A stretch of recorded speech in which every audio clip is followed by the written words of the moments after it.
한번 따라하겠습니다. 위기의 시대 이렇게 돌파하라. 우리가 지금 현재 우리나라 상황들, 또 여러 가지 대외 정세들, 또 경제 문제, 또 안보, 또 이제 미국도 이제 차기 정권이 들어서려고 하는 그런 이제 어떤 입장에서 여러 가지 국내 정세, 국제 정세가 우리에게 참 이렇게 관심거리가 되어 있는데, 그 관심사가 뭔가 긍정적으로 전망하게 만들어주는 그런 어떤 좋은 내용들이 아니라는 것을 알고 있습니다. 그 정보를 들으면 들을수록 우리 마음이 불안해지고 또 걱정이 되어지고 우려가 되어지는 그런 많은 뉴스들을 우리가 보고 듣고 접하고 있습니다. 오늘만 해도 그렇죠. 그런데 뭐 각자 자기의 소신이 있고 또 입장이 있겠지만, 무엇보다 예수 믿는 우리의 가장 중요한 정체성 앞에서는, 아멘 아멘, 우리가 여러 가지 입장이 있지만 우리가 존재하는 가장 중요한 정체성이 뭡니까? 우리는 예수를 믿는 하나님의 백성이라는 이름입니다. 예수 믿는 성도로서 그 제일 중요한 정체성으로 우리는 여러 가지 뉴스를 접할 수 있어야 되고, 우리가 접하는 모든 뉴스의 내용들을 가지고 우리는 기도로 주님께 아뢰를 수 있어야 됩니다. 아멘 아멘. 세상 사람들이야 답이 없지만 우리는 복음과 예수님 안에 답이 있잖아요. 또 기도할 수 있잖아요. 그러니까 심각하다, 문제가 있다, 뭐 어렵다, 힘들어진다 하고 자꾸만 위협을 가해야 되는, 어려움을 주는 이런 모든 뉴스들을 가지고 우리는 이 뉴스를 뭘로 만들어야 되냐면은 기도거리로 삼아야 됩니다. 아멘이시죠? 이것은 특출한 사람만 기도하는 것이 아니라 이 나라에 몸담고 있는 모든 사람들이, 결국은 나라 없이 가정이 있겠습니까? 나라 없이 내 직장이 있겠습니까? 나라 없이 내 미래가 있겠습니까? 심지어 나라 없이 교회가 있겠습니까? 그러니까 국가가 잘 돼야 되죠. 나라가 잘 돼야 됩니다. 하나님이 보호하사 우리나라 만세가 될 수 있도록, 아멘이시죠? 세상 사람들이야 잘 모르겠지만 기도하는 우리의 기도를 통해서 이 나라가 끝까지 안전한 가운데 복음으로 승리할 수 있도록 끝까지 기도해 주셔야 됩니다. 그러나 실제로 위기의 시대인 것은 맞습니다. 그래서 우리는 참 연말이라서 뭔가 한 해를 정리하면서 감사거리를 찾고 이러면 참 좋겠는데, 그러나 우리가 몸담고 있는 이 시국과 시기가 위기의 시대와 시국이 맞아요. 그러니까 이러한 것들을 우리가 모른 척할 수가 없습니다. 그러니까 이러한 것들을 놓고 우리가 어떻게 하면 돌파할 수 있을까 하는 성경적인 대안을 찾기를 바랍니다. 위기의 시대, 우리는 과연 어떻게 돌파하면 좋을까? 돌파는 할 수 있을까? 이게 가능은 할까? 정말로 우리에게 탈출구가 있을까 하는 것입니다. 여기에 대한 대답으로 성경 전체를 통해 하나님께서 반복적으로 들려주시는 가장 우선되는 해답은 기도로 돌파하는 것입니다. 아멘 아멘. 우리가 사실 너무 식상하고 교과서적인 답이라서 잘 마음에 깊이 와닿진 않고 그렇구나 하고 쿵 하면서 심쿵하게 만드는 그런 답은 아닙니다. 문제가 있는 여러분, 성도 여러분, 기도하면 됩니다. 우리가 이거 모르는 사람 아무도 없어요. 예수 좀 믿는 사람들, 이런 거 모르는 사람 없는 아무도 없어요. 그러나 개인의 문제, 가정의 문제, 가문의 문제, 그게 어떤 문제일지라도, 심지어 지금 우리가 겪고 있는 이 나라의, 국가의 문제일지라도, 이러한 문제마저도 우리가 하나님께 들고 가서 기도할 때 돌파가 될 수 있다는 사실을 우리는 믿어야 합니다. 또 믿을 뿐만 아니라 그 기도를 해야 됩니다. 내가 믿는 그 기도를 우리가 하나님 앞에 해야 됩니다. 기도로 돌파할 수 있다. 수많은 대안이 있겠지만, 그러나 성경이 반복적으로 한결같이 우리한테 외치는 해답은 기도로 돌파할 수 있다 하는 겁니다. 이 대답에 대한 확신을 우리 성도들이 좀 더 깊이 확신 있게 갖기 위해서 가장 좋은 방법은 예수님의 사례를 우리가 말씀을 통해서 직접 살펴보면 제일 좋습니다. 예수님도, 왜냐하면 100% 인간, 100% 신으로 오신 예수님, 그러나 위기를 만났을 때 예수님 하나님이시잖아요. 그러니까 이 땅에 계실 때 문제 만났을지라도 예수님 하나님이시니까 문제가 문제였겠습니까? 그러니까 하나님의 능력으로 돌파했겠죠? 아닙니다. 예수님께서 100% 신이셨지만 또 한편에는 100% 인간이셨습니다. 아멘 아멘. 이게 신학교에서 아주 배우는 중요한 하나의 교리죠. 예수님은 반인 반신이 아닙니다. 아시겠죠? 50대 50이 아닙니다. 100% 완벽한 신이시고 100% 완벽한 인간이십니다. 아멘 하시고, 우리 마젠가 제트에 나오는 아수라백작이 아니라 이 말이에요. 알겠죠? 반띵이 아니다. 그러니까 인간이 가지고 있는 모든 애환들, 이 땅에 숨쉬고 살아가는 모든 인간들이 겪는 고충들, 아픔들, 갈등들, 문제들, 그게 뭔지 주님이 다 아십니다. 몸소 체득하셔서 다 알고 계셔요. 아멘 아멘. 100% 아십니다. 인간이기 때문에.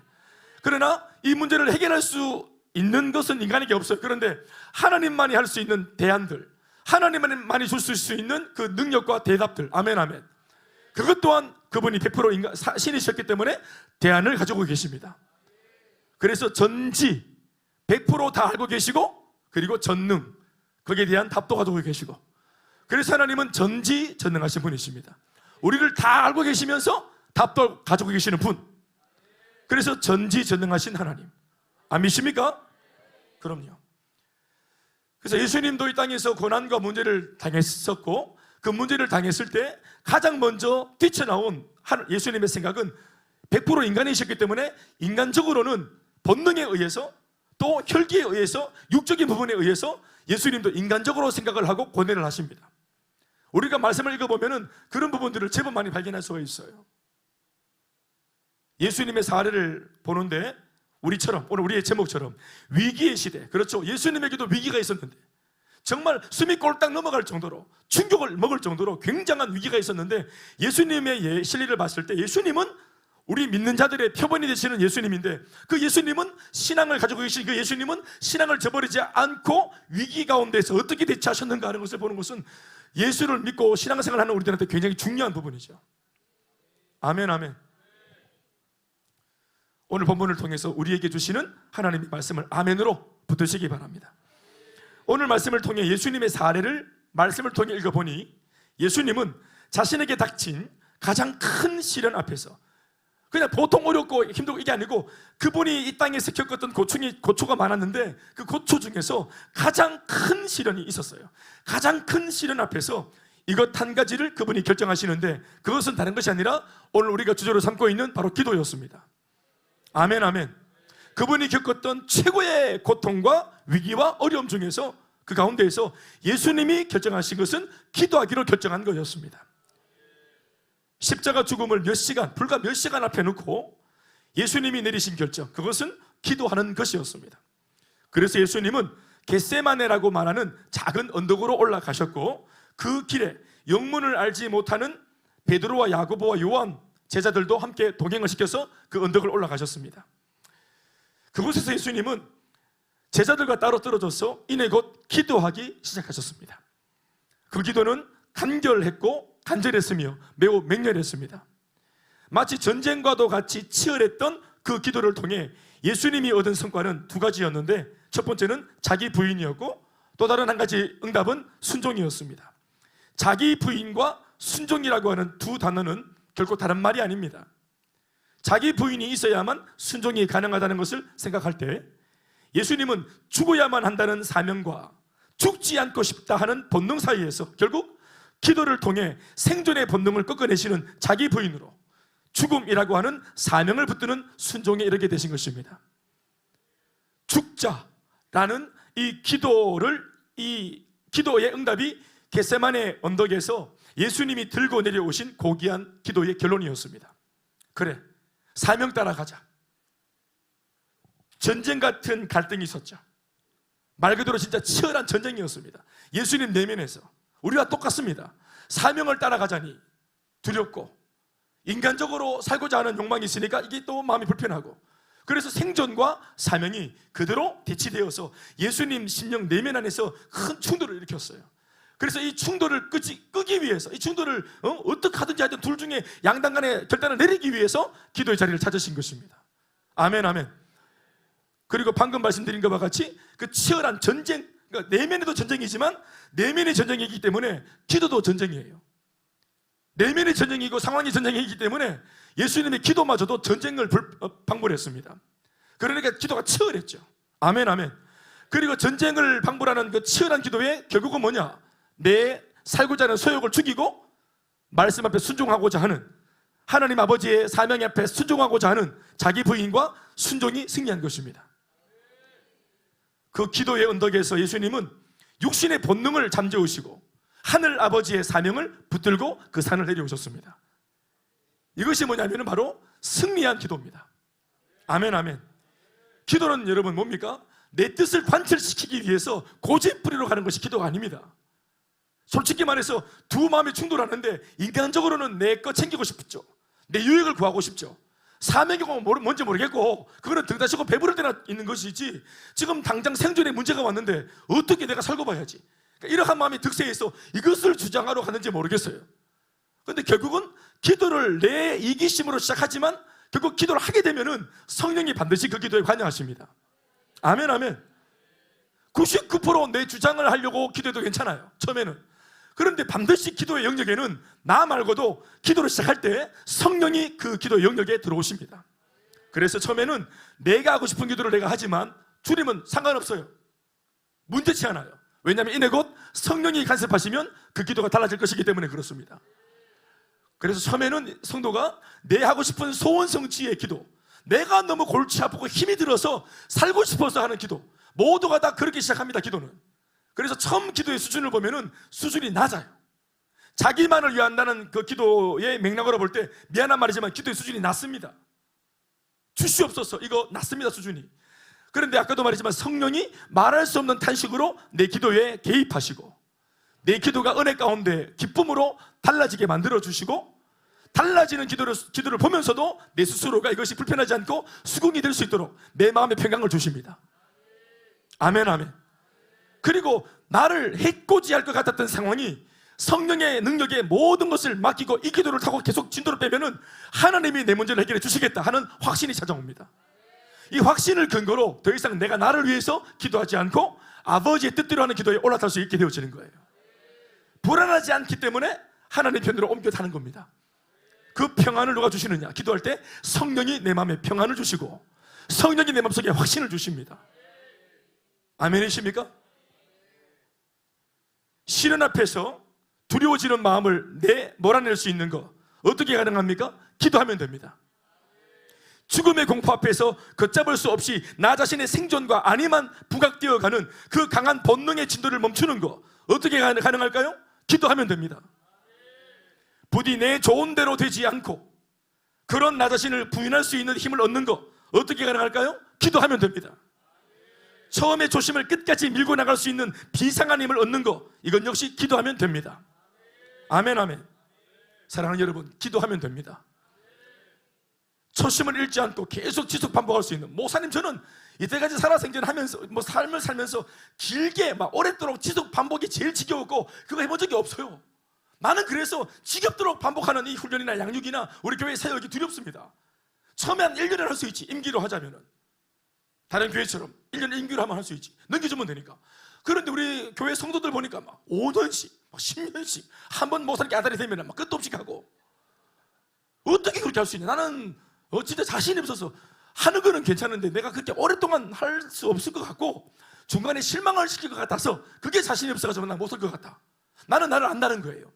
사랑하는 여러분, 출발만 하이소, 스타트만 하는 겁니다. 그 과정 속에 이것이 지속 반복이 가능하도록 만드는 것은 성령의 역사입니다. 아멘이십니까? 그것을 계속 이어서 계속 달려가도록 만드는 영적인 힘은 성령이 동력이 되어 내게 힘을 주시는 것입니다. 우리가 양육할 때 어떤 그 서문인지 모르겠지만 이런 서문이 있죠. 어떤 그 장님 안 못 보는 그런 그 시각장애자가 있는데 시각장애자를 안내하는 그 안내원이 이 시각장애한테 장애자를 인도할 때, 가이드할 때, 반보 앞에서 인도할 때 어떻게 인도한답니까? 100m 뒤에 뭐가 있다, 200m 뒤에 뭐가 있다고 안내한답니까? 아니면 한 발짝 앞에, 반보 앞에 어떻게 인도한답니까? 한 발짝 반보 앞에 있는 것을 말해준다 하죠. 100m, 200m가 아니라 저 100m, 200m를 이 안 보이는데 어떻게 갈까 싶은데 반보씩 한 발짝씩 비켜가고 넘어갈 거 넘어가고 치울 거 치우고 이렇게 더디게 가는 것처럼 보이는 걸음들이 모여가지고 100걸음을 가고 200걸음을 가고 평생을 이루는 것입니다. 과거 우리 이유가 아주 어렸을 때 6살 때인가 그럴 때 무슨 책을 보고 왔는지 갑자기 막 심각한 얼굴로 막 울면서 왔더라고. 근데 내가 무슨 책을 봤는데 아이를 울리냐고 이게 딱 봤더니 그 아이 뭡니까 이거 임산부 그 아이 낳는 이런 거 있잖아요. 왜? 무슨 말인지 알겠죠? 결혼해서 엄마가 아이를 낳는 과정들 이 책에 있는데 그 책을 보고 막 왔어. 애가 얼굴이 벌개가지고 와서 막 울더라고. 내가 왜 우냐 그랬더니 아니 그 책을 읽으면서 울 게 뭐가 있노? 감동을 받아서 우나 어떻게 우노? 얘가 하는 말이 아빠 나는 결혼 안 할 거야 그러더라고. 6살짜리가 결혼할 일이 뭐가 있다고 내가 왜 그러냐 그랬더니 아기 낳으면 아빠 죽어. 아기 안 낳을 거야. 나는 아픈 거 싫어. 아기 안 낳아. 아기 낳을 수 없어. 그렇게. 그래서 내가 막 웃었지. 아는 우는데 나는 웃었지. 6살짜리한테 누가 알을 알아 합니까? 네가 안돼. 응?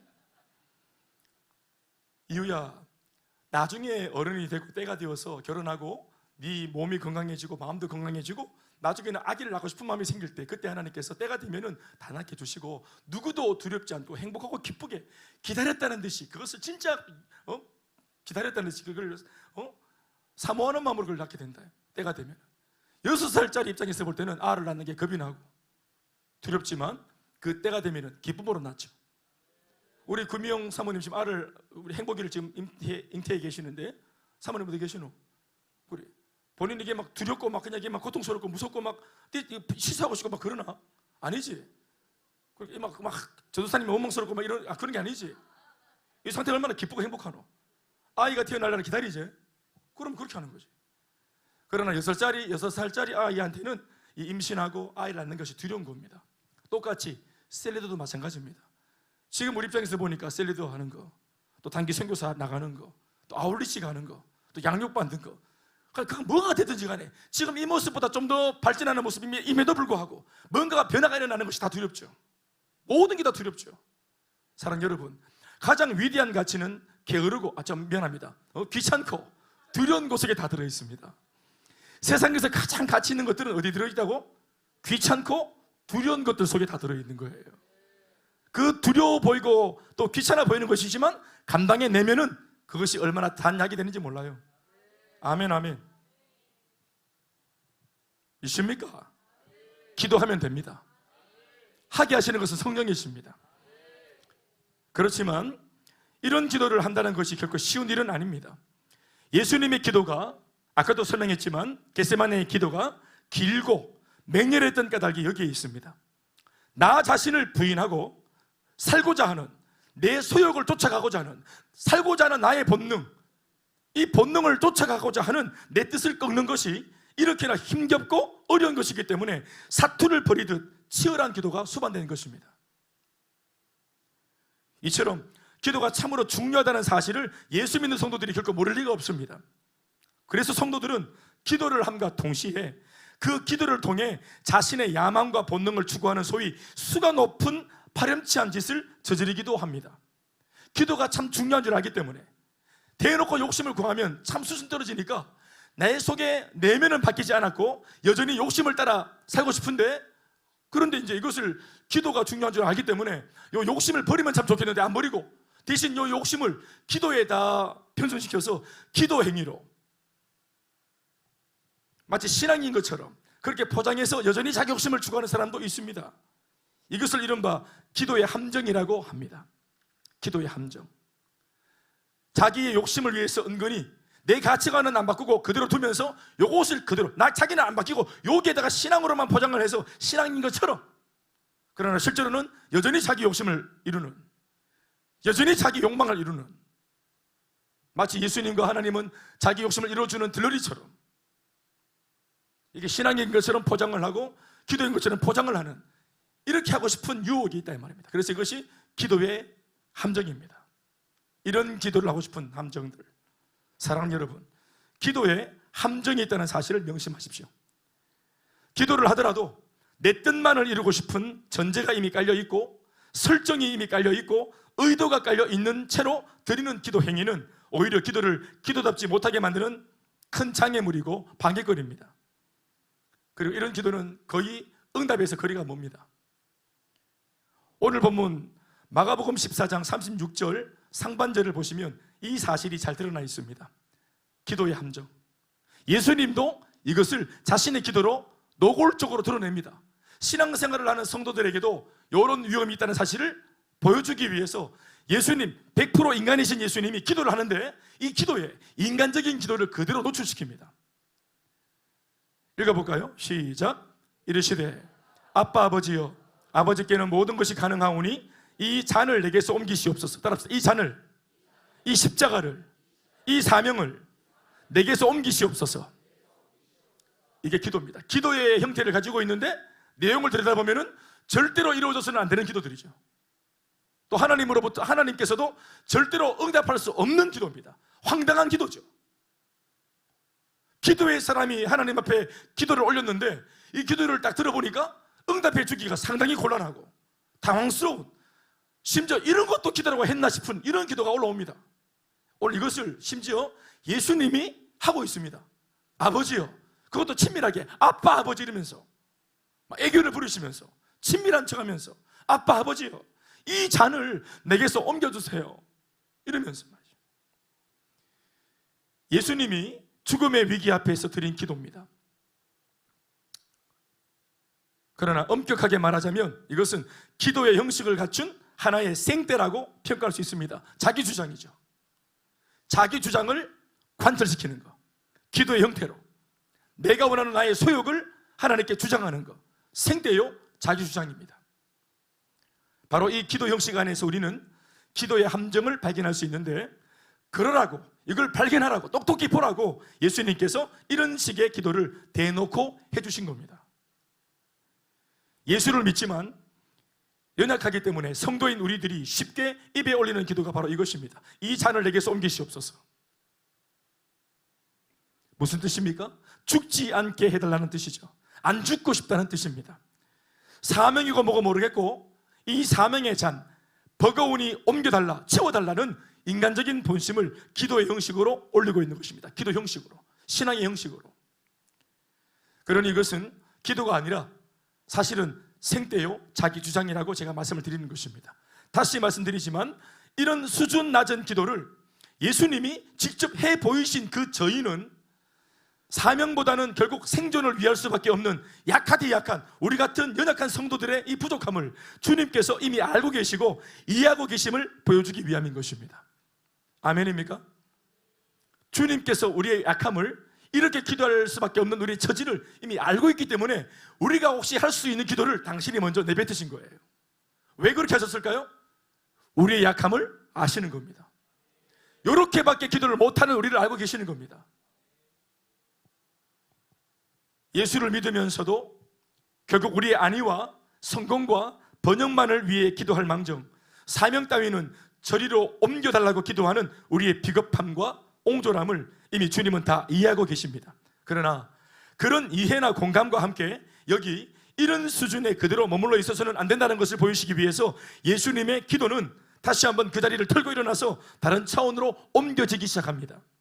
같은 구절의 말씀, 마가복음 14장 36절 하반절입니다. 시작. 그러나, 이게 중요합니다. 따라합시다. 그러나. 이 접속사가 굉장히 중요한 거예요. 그러나 나의 원대로 맛이 없고, 나의 원이 뭡니까? 이 잔을 옮기는 거, 십자가를 치우는 거, 죽음에서 벗어나는 거, 환난에서 벗어나는 거, 십자가의 부끄러움과 수치를 당하지 않는 거, 내가 간절히 바라는 거, 인간 예수가 간절히 소망하는 거. 그런데 나의 원대로 하지 말아주시고, 아멘 아멘, 아버지의 원대로, 내 원 말고 아버지의 원, 아멘입니까? 십자가를 지라고 하시고 사명을 끝까지 감당하라 하시고 이 잔을 끝까지 마시라고 하시는 하나님 아버지의 원, 그 원대로 되어지도록, 내 상황이 그렇게 가도록 도와주십시오. 내 인생이 그렇게 가도록 도와주십시오. 진작부터 아버지의 원대로 사는 인생이 될 수 있으면 진짜 좋겠는데 이것을 방해하는 것이 내 원입니다. 아버지의 원을 방해하는 것이 뭐냐면 뭐 마귀의 방해 이런 것이 아니라 내 원이에요. 나 나름대로의 계획과 설정과 의도가 있으면 있을수록 예수를 믿을 때도 아버지의 원대로 따르고 받아들이는 것이 힘들어집니다. 순종하기가 힘들어져요. 내가 살아있으면 자기 부인이 안 됩니다. 자기 주장을 하고 싶죠. 그래서 예수님은 싸우신 겁니다. 이 갈등의 문제, 내 내면의 치열한 현실과 신앙의 이 부닥치는 전쟁을 어떻게 정리할 수 있는가를 보여주시기 위해서 겟세마네 기도에서, 극단적인 그 상황에서, 십자가 죽음이라는 극단적인 상황에서 그 자리에서마저도 성도들에게 기도를 가르치신 겁니다. 아멘 아멘. 십자가를 지고 순교당하고 죽어지고 영적으로는, 신앙적으로는, 또 현실적으로는 내가 살아야 되겠고 사실 우리가 신앙생활하면서 겪는 갈등들이 이런 정도는 아니잖아요. 우리는 죽고 살고 하는 그런 정도로 신앙생활을 하면서 세상에서 부대끼진 않잖아요. 내가 회사에서 예수를 믿는다고 선언을 하면 쪽팔리겠지? 회식 자리에 가서 다 퍼마시는데 나 혼자 사이다 마시면 쪽팔리겠지? 식상할 때 손 모으고 기도하면 이거 뭐 주일날 깍센다 이거 쪽팔리겠지? 이런 정도, 부끄러운 정도, 수치 정도, 우리는 이런 것으로 갈등하죠. 그런데 예수님은 그런 정도의 갈등이 아니라 죽고 사는 문제의 갈등이었잖아요. 우리보다 훨씬 더 큰 문제였습니다. 그렇지 않습니까? 그러니까 가장 큰 위기와 고통과 시련 앞에서 어떻게 이 두 가지 전쟁을, 두 개의 부닥치는 전쟁을 이걸 종료시킬 수 있는지를 보여준 겁니다, 우리한테. 그러니 그런 정도의 갈등의 상황도 기도로 정리할 수 있었다면 오늘 우리가 삶에서 겪는 그런 정도의 갈등은 얼마든지 기도로 잠재울 수 있습니다.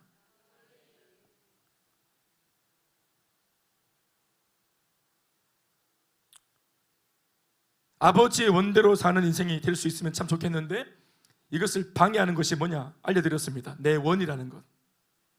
이것이 고래 심줄보다 더 질긴 자기 애착이 이게 이렇게 방해가 되는구나 몰랐어요. 예수를 안 믿는 불신자들이 하나님의 역사를 방해하는 것이 아니라 예수를 믿지만 엉뚱하게 기도하는 우리의 원이 살아있는 사람들의 기도가 이 아버지의 원을, 아버지의 계획을 이걸 방해할 수 있다는 것을 우리가 이 말씀을 통해서 배우는 겁니다. 나 나름대로의 계획과 설정과 의도가 있으면 있을수록 아버지의 원대로 따르고 받아들이는 것이 힘들어집니다. 아까 말씀드렸어요. 그래서 예수님은 뭐 했다고요? 이걸 가만두지 않고 이 갈등을 겟세마네로 끌고 올라가서 기도로 뭐 했던 겁니까? 싸우신 겁니다. 아멘 아멘. 무엇을 위해서요? 오늘의 이 위기 상황 안에서 내 인생이 오직 하나님 아버지의 뜻대로 인도받을 수 있도록 내 고집이 죽게 되기를 기도로 싸우신 것입니다. 그 싸움의 대상은 다름 아닌 바로 나 자신으로 둔갑한 사탄의 유혹과 회유입니다. 나의 원대로 마시옵고 아버지의 원대로 하옵소서. 이 짧은 한 구절의 기도를 하기 위해서 예수님은 겟세마네 동산을 찾으셨고 그곳에서 한 차례에 1시간씩 총 3번을 반복적으로 이 기도에만 매달리셨습니다.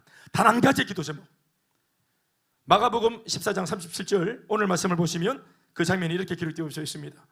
시작. 돌아오사 제자들이 자는 것을 보시고 베드로에게 말씀하시되 시몬아 자느냐?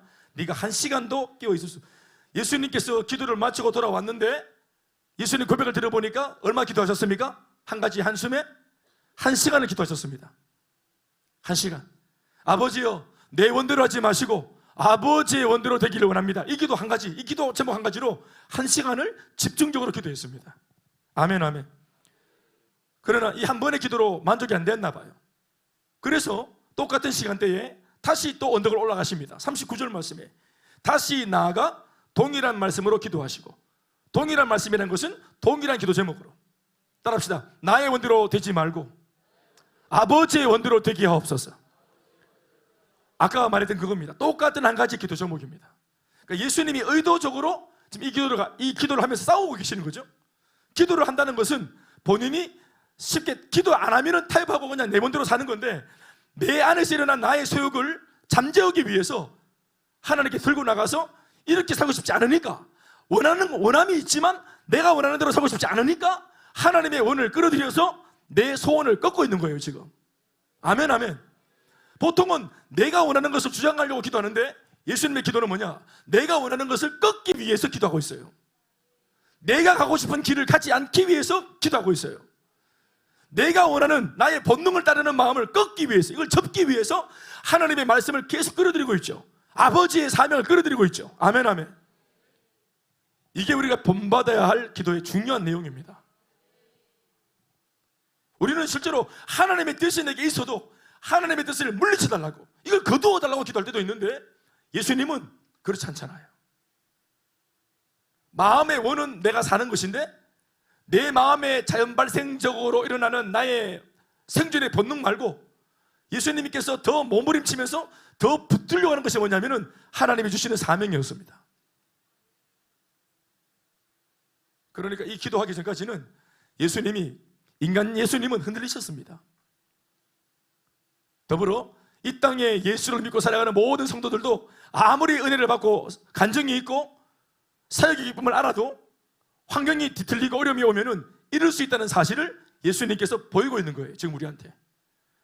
그렇게 당혹스러울 때 그 상황에서 우리가 어떻게 기도하면서 이 부분을 돌파해 나가야 되는지에 대해서 말씀하십니다. 아멘, 아멘. 위기의 순간 어떻게 돌파할 수 있는가? 이미 겪은 분도 계시고 앞으로 겪을 분도 계시고, 신앙적인 위기, 그리고 교묘하게 신앙이 이것처럼 포장해서 마치 기도하고 응답을 받은 것처럼 하나님의 뜻은 이번은 아닌 것 같아 하면서 이렇게 교묘하게 내 뜻대로 자기 주장을 하려고 하는 이런 은근한 사람들 앞에 정직하게 하나님께 나가서 있는 모습 그대로를 가지고 민낯으로 기도하고 끝끝내 내 원을 죽이려고 하시는 이 예수님의 처절한 기도를 배우시기 바랍니다. 그래서 이 기도, 나 자신의 욕구를 죽이는 기도가 처절한 거예요. 이건 그냥 뭐 예수 이름으로 될지어다 이게 아닙니다. 예수 이름으로 내 욕정은 떠나갈지어다 이게 아닙니다. 한 시간씩 한 가지 단순한 기도를 가지고 나를 죽이는 기도를 하는 거예요. 그것도 모자라서 똑같은 제목으로 두 번째 그 자리를 찾습니다. 예수님이 다시라 하는 것은 두 번째 기도 시간을 말합니다. 심지어 41절 말씀에는 이렇게 적고 있죠. 세 번째 오사.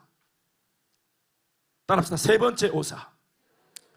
이 짧은 한 가지의 기도 제목을 내 원대로 되지 말고 아버지의 원대로 되기를 바랍니다 라고 하는 이 한 가지 기도의 제목을 3시간 동안이나 하셨다는 것도 우리의 눈길을 끄는 대목이지만, 실제로 이 기도가 어떻게 행해진 기도였느냐 하는 것도 굉장히 중요합니다. 어떤 식으로 드려졌느냐, 이 기도가. 그래서 성경은 겟세마네에서 3시간을 한 가지 제목으로 열렬하게 맹렬하게 전쟁을 치르듯이 기도했던 예수님의 기도하는 모습도 빠뜨리지 않고 적어 놓았습니다. 오늘 본문에는 적혀 있지 않지만 병행 본문인 누가복음 22장 44절 말씀에는 그 장면을 이렇게 기록하고 있습니다. 다 같이 시작. 예수께서 다 같이 시작. 예수께서 힘쓰고 애써 더욱 간절히 기도하시니 땀이 땅에 떨어지는 핏방울같이 되더라. 다시 아멘 합시다. 예수님이 어떻게 기도했습니까? 힘써서 기도했습니다. 애쓰며 기도했습니다. 더욱 간절히 기도했습니다. 얼마나 기도를 간절히 애써서 했냐 하면은 그 땀이 마치 떨어지는 피처럼, 핏방울처럼 거의 피를 흘리면서 한 기도였습니다. 그리고 우리는 이렇게까지 했던 애걸복걸하면서 간절히 전쟁을 치르듯 했던 치열한 기도의 내용이 뭔지 알고 있습니다. 이미 배웠죠? 내 원을 주장하고 내 청을 부각시키기 위해서 했던 기도가 아니라 반대로 내 욕구를 꺾기 위해서 이렇게 기도한 겁니다. 내 자아를 짓밟기 위해서, 스스로가 자원해서 자기를 부정하기 위해서 이렇게 기도한 겁니다. 우리는 이때까지 우리가 바라는 것들을 간절히 기도해라, 기도는 그런 것이라 배우지 않았습니까? 우리가 바라고 원하는 것들을 놓고 간절히 구하고 찾고 두드리라고 배우지 않았습니까? 그런데 오늘 이 기도는 어떻게 말하고 있습니까? 반대죠. 우리가 바라고 꿈꾸고 원하는 것들을 놓고 이걸 꺾기 위해서 네가 원하는 것을 기도할 때보다 절대로 이루어져서는 안 되는 기도를 꺾을 때 더 간절함으로, 더 힘써서 핏방울이 되도록 치열한 전쟁이 일어나는 것 같은 기도를 해야 된다고 말씀하십니다. 왜 그렇습니까? 내 원이, 내 요구가 하나님 나라의 방해가 되기 때문입니다. 하나님께서 이루시고자 하시는 그 역사에 내가 장애물이 되기 때문입니다. 우리말로 우리가 걸거치기 때문이에요. 내가 그 자리를 비키기 위해서, 내 욕심이 비키기 위해서 이런 처절한 기도가 반복적으로, 그리고 이러한 형태로, 이러한 모양새로 그 기도가 진행되었다는 사실을 성경 기자가 여러 가지 각도로 이렇게 적어놓은 까닭은 매우 중요한 부분이기 때문에 그렇습니다. 이것은 마치 총알이 빗발치는 전쟁터에서 마치 생사를 놓고 죽을 힘을 다해 사투를 벌이는 군인처럼 예수님의 기도가 피를 쏟아내는 전쟁 같은 기도였음을 충분히 짐작할 수 있는 대목입니다. 그래서 피가 흐른 겁니다. 전쟁처럼 기도를. 게다가 이 장면을 놓고 히브리서 5장 7절 말씀을 보면은 히브리서 기자는 당시 겟세마네 예수님의 이 기도를 이렇게 적고 있습니다. 다 같이 읽어볼까요? 시작. 그는 육체에 계셨을 때, 육체에 계시는 동안 공생에 했던 그 3년 반 동안 삶 속에서, 특별히 히브리서 기자가 딱 꼬집어서 겟세마네 기도라고 말하고 있지는 않지만, 그러나 이 장면은 겟세마네 기도가 맞아요. 읽어보시면 압니다. 그는, 예수님은 육체에 계셨을 때에, 시작, 자기를 죽음에서 능히 구원하실 이에게 심한 통곡과 눈물로 간구와 소원을 올렸고, 따라합시다. 심한 통곡과 눈물로 간구와 소원을 올렸고. 여러분 아시죠? 예수님은 기도를 받으시는 분입니다. 응답을 주시는 분이십니다. 아멘 하십시오. 다시, 예수님은 기도를 받으시는 분이십니다. 예수님은 기도에 응답을 해주시는 분이십니다. 그런 분이 직접 본인이 무릎을 꿇고 겟세마네에서 예수 믿는 신앙의 사람들이 하나님께 사명받아서 가슴 뜨겁게 이미 인생을 드리고 내 죽을 때까지 주님 나라 위해 살겠다고 말하면서 달려가는 이 사명자가, 비록 그렇게 말한 사명자일지라도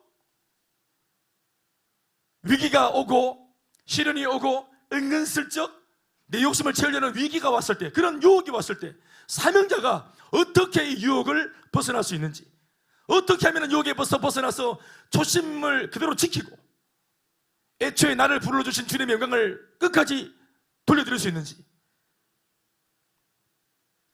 그 치열한 기도의 내용을 우리한테 보였는데, 또 다른 각도죠. 히브리서 기자는 이 겟세마네 기도를 이렇게 추해했습니다. 해석을 했습니다.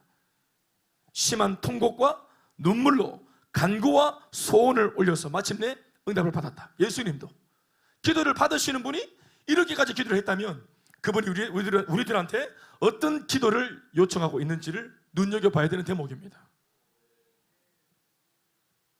죽음의 시련이 임박한 순간 예수님께서는 겟세마네로 올라가셔서 자기 속에서 해결되지 않는 단 한 가지의 고민과 갈등을 기도로 결정짓고자 하셨습니다. 그냥 내 마음 좋은 대로,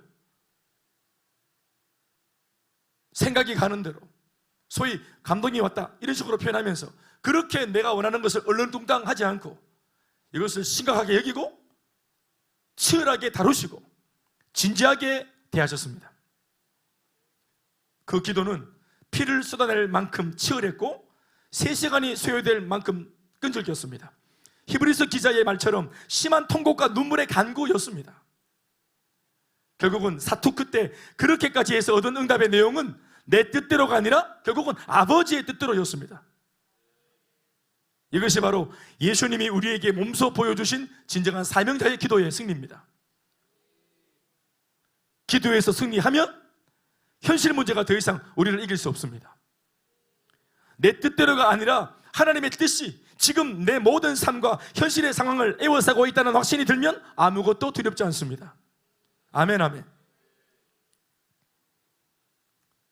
내가 지금 걸어가는 길이 인간적으로 볼 때는 망하고 눌리고 내가 사라지고 쇠하는 길이지만 단 한 가지, 우리로 하여금 끝까지 당당히 갈 수 있도록 만들어주는 근거가 뭐냐면은 이 삶이, 이 길이 내 아버지가 원하시는 삶이라고 할 때 이것에서 우리에게 안도감이 일어납니다. 무대 위에서 우리가 연기할 때가 있는가 하면 스포트라이트를 받고 내가 내 인생의 가장 화양연화랍니까? 네? 가장 빛나는 시절을, 눈부신 시절을 내가 주인공 되어서 막 그렇게 내가 활보할 때가 있는가 하면은 조명이 꺼지고 관중들이 하나둘씩 사라지고 사람들의 따뜻한 박수와 갈채와 시선이 이제 멀어지고 그 무대 위에서 조용히 내려와야 될 때가 있죠. 그것은 내가 정하는 것이 아니라 연출자가 정하는 것입니다. 큰 무대에서 아주 길다란 그런 전체의 어떤 그걸 놓고 내 역할이, 우리의 역할이 바로 그 장면에서, 그 부분에서 요긴하게 쓰이는 정도의 역할이 있는 것입니다. 우리 마음 같아서는 계속 타오르고 싶고 계속 스포트라이트를 받고 싶고, 그렇지만 하나님께서 역사의 무대 가운데, 당신의 역사의 무대 가운데 너의 역할이 여기까지라고 말할 때 우리는 내려올 수 있어야 되는 거예요. 내 원은 계속 있는 거지만 아버지의 원이 그것이 아니라고 말씀하시면 모든 것을 중단하고 내려올 수 있어야 되는 것입니다. 나는 두날개 훈련을 받으면서 우리 대표 목사님이 했던, 어느 해에 했던 말인지 모르겠지만 중요한 내용 들은 거 저는 잊지 못하는 거 하나 있어요. 그게 뭐냐면은, 여러분, 이 세상에서 영원한 것이 없습니다. 두날개도 언젠가 사라질 수 있습니다. 하나님께서 이 시대에는, 지금 우리 시대에는 잠시 이 둔하기를 하나님의 복음의 어떤 진보를 위해서 쓰시는 겁니다. 그러나 돌아보면은 교회의 많은 그 역사 가운데 수많은 사조와 수많은 어떤 그런 이론들과 수많은 운동들이 한때 필요해서 꽃을 피웠지만, 불길을 지폈지만, 그러나 그렇게 요긴하게 쓰임받고는 다 사라졌다. 왜냐하면 영원하신 것은 예수님이시고, 프로그램이나 한때 그 운동을 일으켰던 사람들은 다 지나가는 겁니다. 아무리 위대한 하나님의 사명자라도 수를 다하면 사라지는 거예요. 역사의 무대 위에서 내려오는 겁니다. 그러나 영원히 주목받아야 될 분은 바로 예수 그리스도죠. 결국 온 시대를 변화시키고 책임지는 것은 복음을 전했던 사람이 아니라 그가 전했던 복음입니다. 그래서 사람도 사라지고 운동도 사라지고 다 시대가 지나면 사라질 수 있겠지만, 그러나 하나님만은 살아계시고 어떠한 또 다른 운동을 통해서라도 땅끝까지 복음은 증거될 것이다. 자, 그러나 중요한 것은 지금 이 시대에는 우리를 쓰고 계시니까 지금 우리 마음껏 쓰임받자. 그게 제가 들었던 그 가르침 속에서 제 가슴이 아주 뛰었던 부분입니다. 아, 언젠가는 이것이 지나갈 때가 오는구나. 그러나 지금은, 나중은 모르겠고 지금은 하나님께서 쓰고 계시니까 지금 쓰임받았으면 참 좋겠다. 지금이라고 말할 때, 내 젊은 날이 이렇게 두늘기 비전과 함께, 제사 삼는 비전과 함께 복음의 절대 능력을 회복하고 제사 삼는 세계 비전을 회복하고 하나님이 디자인하신 건강한 교회를 세우는 일을 이거 회복하는 일에, 내 가장 젊은 이때가 30대, 40대, 50대 내 가장 목회적으로 젊은 이 시간이 이렇게 쓰여질 수 있다는 것은 참 기쁩니다. 비록 내 목회의 이 생명이 다 쓰여지고 비전이 다 이루어지지 않아도 참 감사하겠다. 그러나 다만 쓰임받은 나는 정말 후회가 없겠다. 저는 이런 생각을 정말로 깊이 했습니다.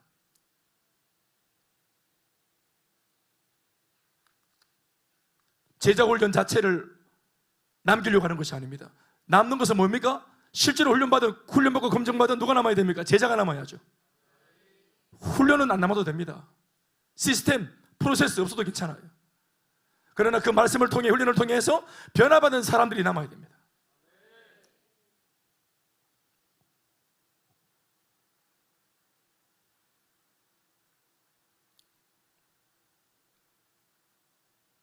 이 기도가 결국 끝이 나고 아버지 하나님의 원대로 내 마지막을 장식하기로 결단한 예수님, 드디어 기도의 목적대로 내 자신의 욕구와 소욕을 죽여버리고 하나님의 사명을 받들고 내려오신 승리한 겟세마네 기도의 결과가 뭡니까? 바로 십자가의 고난을 오히려 마중하러 나가시는 장면입니다. 두려워서 피하는 것이 아니라 내게 스물스물 다가오는 십자가의 고난과 죽음을 향해서 예수님이 기도를 마친 이후에 다가서고 마중을 나가십니다. 그것도 아무렇지도 않게 산보가는 것처럼. 마가복음 14장 41절에서 42절 말씀을 읽어보십시다. 기도를 마치고 기도를 끝내고 기도에서 승리하신 예수님이 이제 실생활, 현실 세계에서 어떻게 반응을 보이시는지를 보십시오. 시작. 세 번째 오사. 다 같이 읽어주세요. 시작. 그들에게 이르시되 이제는 자고 쉬라. 그만한 되었다. 때가 왔도다. 보라, 인자가 죄인의 손에 팔리느니라. 일어나라, 함께 가자. 보라, 나를 파는 자가 가까이 왔느니라. 다시 따라합시다. 때가 왔도다. 일어나라, 함께 가자. 때가 왔도다. 토끼자, 이게 아닙니다. 나를 잡으러 왔도다. 베드로야 좀 막아봐라, 이게 아닙니다. 내 죽을 때가 왔도다. 나를 잡으려고 군병들이 왔도다. 그러니까 다 같이 일어나서 피하자가 아니라 그들을 맞이하러 가자. 이게 예수님의 기도의 결론입니다. 바로 이것을 피하게 해달라고, 이 잔을 피하게 해달라고 기도했죠. 애초의 기도는. 그런데 오히려 기도가 끝나고 난 뒤에 이 잔을 맞이하러 가시는 예수님 모습을 봅니다. 이 땅을 살면서 가장 두려워서 하나님, 그 사람 안 보게 해주세요. 그 사람이 가든지 내가 가든지 좀 안 보게 해주세요. 원수입니다. 하나님, 이 환경 좀 안 딱 들게 좀 해주세요. 이 환경은 나를 집어삼키는 지옥입니다. 그렇게 두려워했던 사람, 그렇게 두려워했던 상황, 그렇게 두려워했던 환경들, 그 대상이 뭔지 모르겠지만 물질도 있을 수 있겠죠. 건강도 있을 수 있겠죠. 사람도 있을 수 있겠죠. 그게 뭐가 될지 모르겠지만 그 잔을 제발 좀 치워달라고 말하고 싶었던 나의 기도의 요청들이 이렇게 피를 토하는 기도를 통해서 오히려 현실 세계에서 그렇게 두려웠던 상황을 내가 마주하고 걸어나가는 상황, 꼴도 보기 싫었던 사람에게, 두려웠던 사람에게 내가 오히려 변화되어진 모습으로 마중가는 모습으로 달라진 것입니다. 이거 아멘입니까? 영적 세계에서의 변화입니까? 진짜로 현실 세계에서도 변화가 일어나는 겁니까? 현실 세계에서도 변화가 일어났죠. 아멘, 아멘. 때가 왔도다. 그 잔을 마실 아버지의 원대로 할 그때가, 그 기회가, 사명의 절정. 내가 하러 왔지. 내 이 땅에 이거 하러 왔잖아.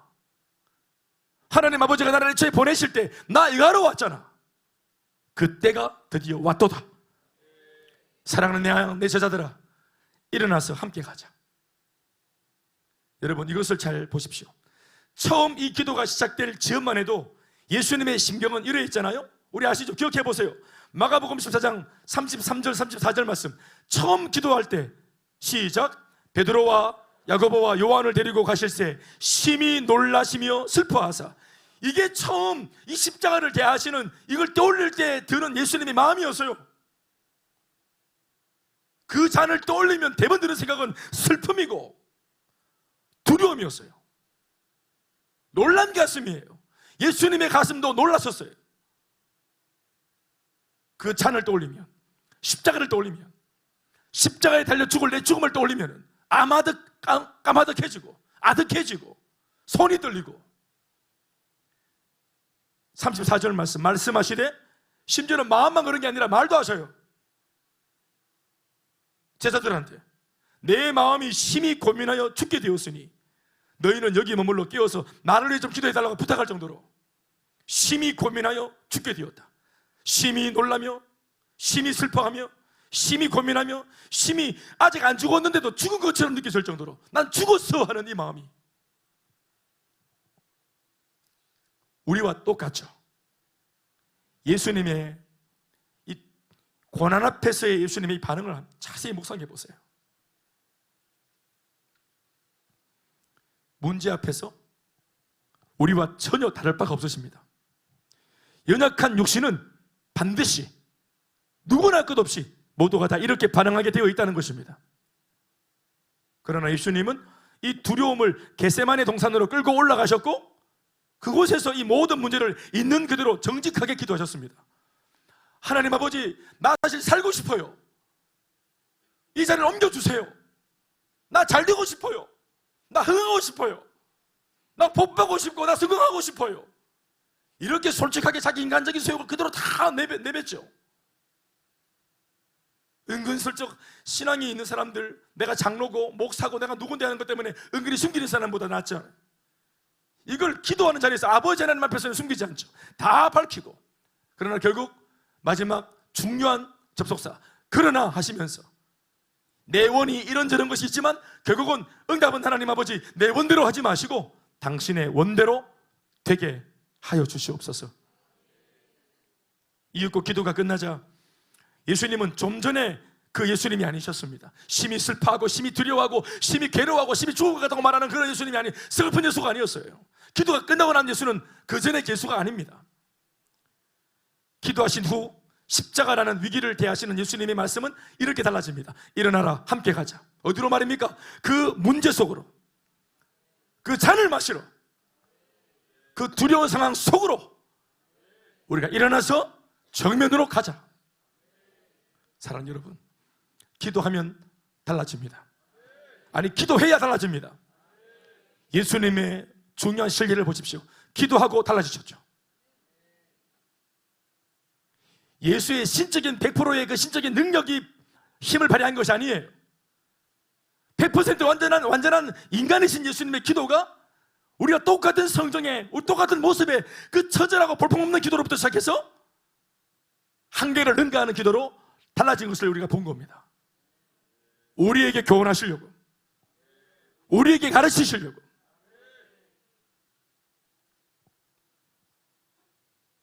위기의 시대, 우리는 어떻게 살아야 하고 예수 믿는 성도로서 또 어떻게 믿어야 할까요?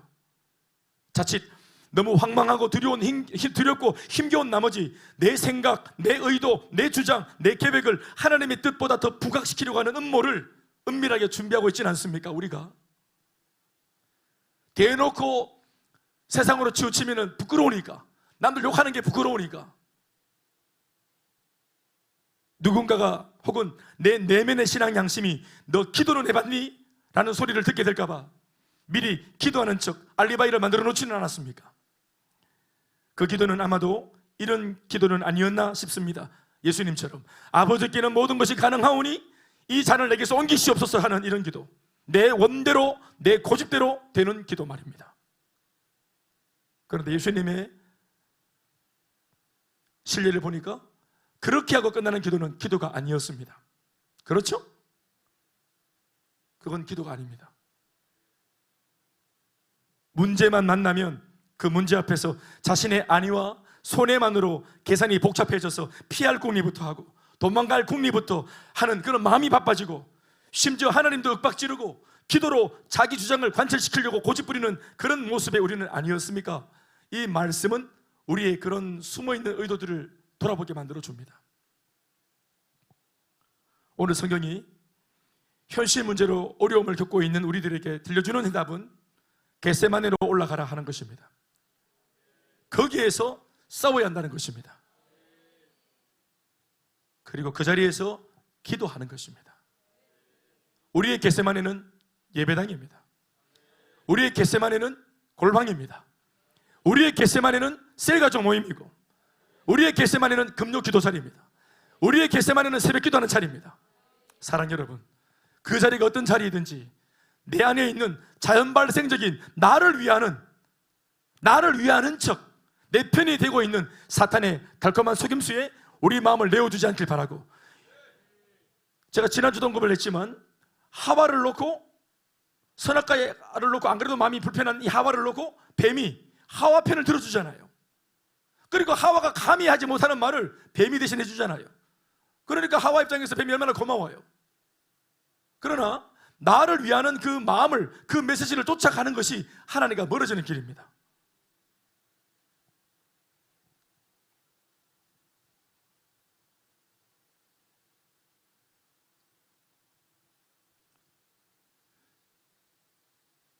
겟세마네로 올라가야 되고, 거기서 기꺼이 갈등해야 되고, 기꺼이 기도로 싸워야 됩니다. 그리고는 그 기도를 통해 나의 뜻이 아니라 하나님의 뜻을 구하고 그것을 결정짓는 것입니다. 우리의 승리는 바로 여기 이 지점에서부터 발생하는 겁니다. 승리는 바로 거기에 있어요. 상황을 역전시키는 이 기도는 절대로 평범한 기도가 아님을 지금까지 설명했습니다. 예수님의 겟세마네 기도가 평범하지 않죠.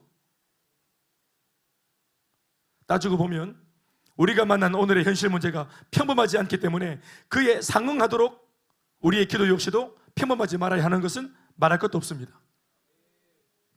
상황과 문제가 평범하지 않으니까 우리의 기도 역시도 그에 상응하는 기도로 바뀌어야 하는 것입니다. 절박한 상황을 만났습니까? 그러면 그런 상황을 만난 나도 절박하게 기도해야 됩니다.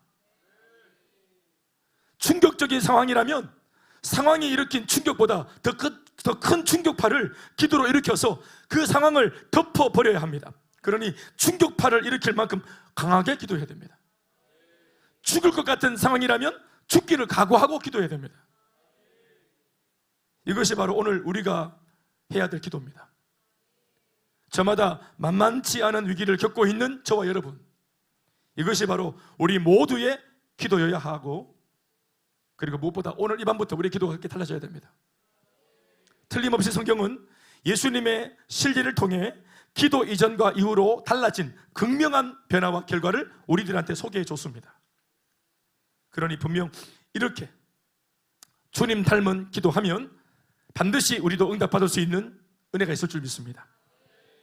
그러나 문제는 우리도 이렇게 기도하면 같은 응답과 같은 어떤 그런 열정의 어떤 변화들을 경험하게 될 것은 자명합니다만은, 중요한 것은 뭐냐? 과연 이 위대하고 비상한 기도를 오늘의 우리가 과연 해낼 수 있느냐 하는 것이 관건입니다. 오늘 우리가 들은 이 말씀을 믿고 확신하여 이 밤으로부터 상황과 문제를 역전시키는 기도의 사람 되시기 주의 이름으로 축원합니다. 누가복음 18장 8절 말씀은 이렇게 오늘 아멘으로 다짐은 하지만 우리에게 다시 한 번 더 믿음지 못한지 이런 말씀을 던지고 있습니다. 시작. 내가 너희에게 이르노니 속히 그 원한을 풀어주시리라. 그러나 인자가 올 때에 세상에서 믿음을 보겠느냐 하시니라.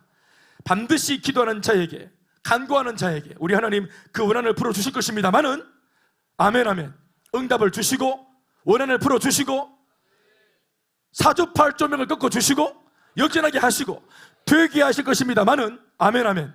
그러나 중요한 것은 이런 응답을, 이런 비상한 응답을 받을 만큼 우리가 이 시대에 우리가 그 믿음 가지고 과연 그런 정도로 기도할 수 있는가 하는 것입니다. 그러니 이런 우리를 믿지 못해서 하는 것 같은 이 말씀에 저희가 뭡니까? 그런 기도, 그런 믿음을 가지라는 것이에요. 암이 얼마나 강력합니까? 암 소견이 얼마나 우리를 두렵게 합니까? 쿵쿵하고 우리 가슴을 철컥 내려앉게 만듭니다. 사랑하는 여러분, 그것이 암 소견이 우리에게 준 충격이죠. 손발을 떨리게 만듭니다. 의사 입을 통해서 들은 그 소견 한마디가 우리 삶을 얼어붙게 만들어 버립니다. 그러니 여러분, 범상치 않은 이 상황을 만든 그 암이라고 하는 그 제목을 놓고 우리의 기도가 그 정도의 불에 붙어야 돼요. 그런 대적을 상대할 수 있을 만큼의 기도의 칼을 뽑아야 됩니다. 그런 정도의 기도의 화력을 키워야 됩니다. 아멘이십니까? 범상치 않은 상황이면 우리의 기도가 범상치 않아야 돼요. 말씀 맺겠습니다. 우리 주님의 자신감을 보십시오. 다시 한번 더 누가복음 18장 8절 말씀에 내가 너희에게 이르겠다 말한다. 속히 내가 반드시 기도하는 우리 성도들의 원한을 내 반드시 풀어주리라. 내 그 기도에 반드시 응답하리라. 이게 응답을 주시고자 하시는 주님의 우리 향한 태도와 자세입니다. 확실하죠? 군더더기가 없습니다. 내가 반드시 원한을 풀어줄 거다. 응답할 거다. 그러면서 붙이는 말이에요. 우리한테, 우리의 몫으로 던지는 것입니다. 그러나 문제는 내한테 있는 것이 아닌 것처럼 보인다. 나는 네가 걱정스럽다. 우리는 한 번씩 기도할 때 하나님이 걱정스럽잖아요. 기도하지만 하나님, 과연 하나님께서 이런 문제를 감당할 수 있겠나? 우리 하나님께서 내가 지금 만난 이 문제를 해결할 수 있겠나? 우리 주님 그렇게 지금 나를 주목하고 계실까? 바쁘신 분인데 우리는 기도하다가 쓸데없이 하나님, 응답 주시는 하나님, 전지하고 전능하신 하나님을 우리가 막 걱정합니다. 응답 못할까봐, 그르칠까봐, 실수할까봐.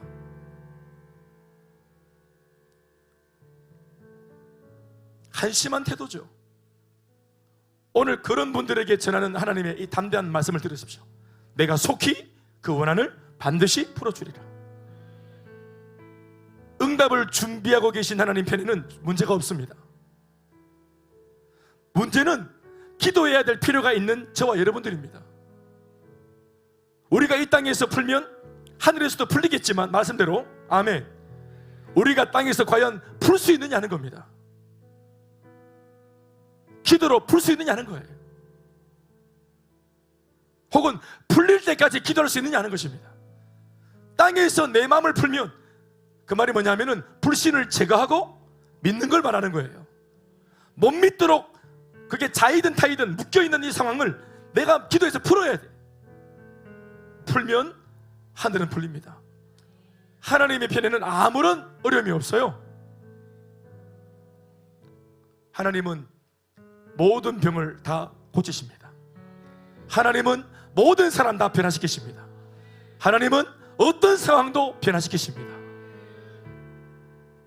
사람에게야 감기가 있고 암이 있지만 하늘에 계신 하나님께서 이 땅을 보실 때 사람 몸에 있는 병을 놓고 당신에게는 암이나 감기나 똑같습니다.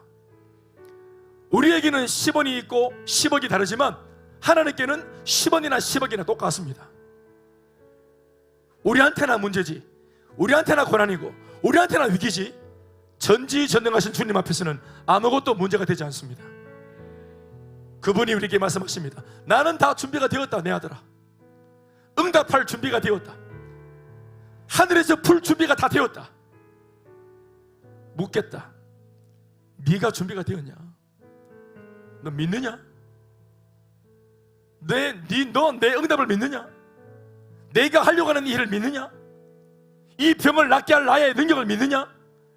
그 사람 변화시키려고 하는 나의 능력을 믿느냐? 오늘 우리는 말씀을 통해 배운 교훈 그대로 기도해서 반드시 우리를 묶고 있던 삶의 모든 결박을 이 밤에 풀어야 되고 끊어야 됩니다. 안 된다, 못한다, 할 수 없다, 해봤다, 이 불신들, 솔직히 우리가 알잖아요. 우리 세대만 해도 참 기도를 그래도 했거든요.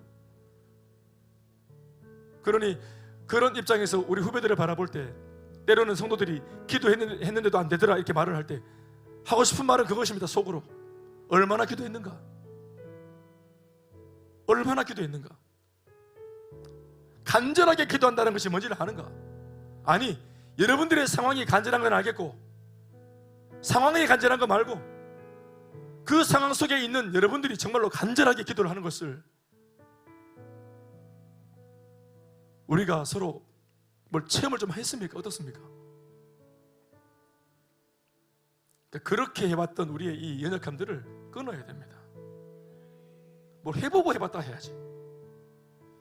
올 한 해 동안 우리를 못살게 굴던 그 모든 문제들이나 혹은 우리를 주눅들게 만들고 우울하게 만들었던 그 모든 결박들이 절대로 내년까지, 25년도 내년까지 이 우울함이, 금년의 이 눌림들이 이어지지 않도록 이 한 해의 끝자락에서 완전히 끝을 내는 밤 되길 주의 이름으로 축원합니다. 아멘이십니까? 예수 이름을 부르시고 예수님이 본을 보이신 많은 각도로 우리들한테 이 기도의 정황을 설명해 주신 이 말씀의 교훈을 붙들고 꼭 기도해서 능선을 넘는 우리 모두가 되길 주의 이름으로 축원합니다. 박수하시겠습니다.